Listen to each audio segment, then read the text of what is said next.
'Mad' cinema వచ్చి ఎంత బాగా ప్రేక్షకులను అలరించిందో, ఈ 'మ్యాడ్ స్క్వేర్' అని పేరు పెట్టారు. 'మ్యాడ్ 2'కు 'మ్యాడ్ స్క్వేర్' అని పేరు పెట్టారు.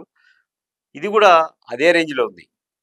అంటే సినిమా ఇటీవల విజయవంతమైన కొన్ని సినిమాలను మనం పరిశీలిస్తే కామెడీ, కామెడీ బాగుంటే గిన సినిమా ఖచ్చితంగా చూస్తున్నారు.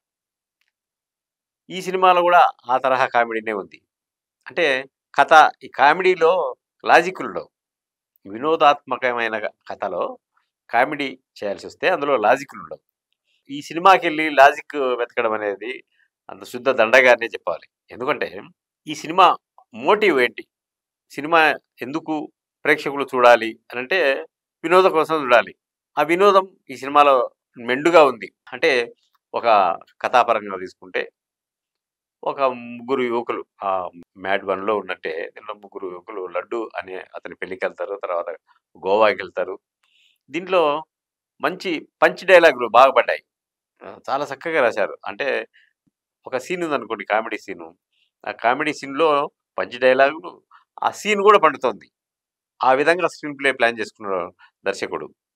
దర్శకుడు కళ్యాణ్ శంకర్ అతనికి ఒక క్లారిటీ ఉంది. ఎలా తీస్తే ప్రేక్షకులకు వినోదం అందుతుంది అనే దాంట్లో పిచ్చ క్లారిటీ ఉంది.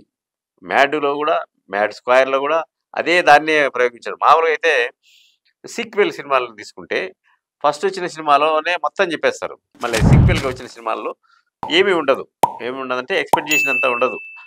ఆ సీక్వెల్‌లు దాదాపు ఎందుకు తీస్తారంటే ఫస్ట్ సినిమా ఏదైతే విజయవంతమైందో దాన్ని సక్సెస్‌ను క్యాష్ చేసుకుందామని తీస్తారు. అట్లా కాకుండా వీళ్ళ దగ్గర ఇంగా ఈ దర్శకుడి దగ్గర బ్యాంకింగ్ ఉంది. ఏది వినోదం.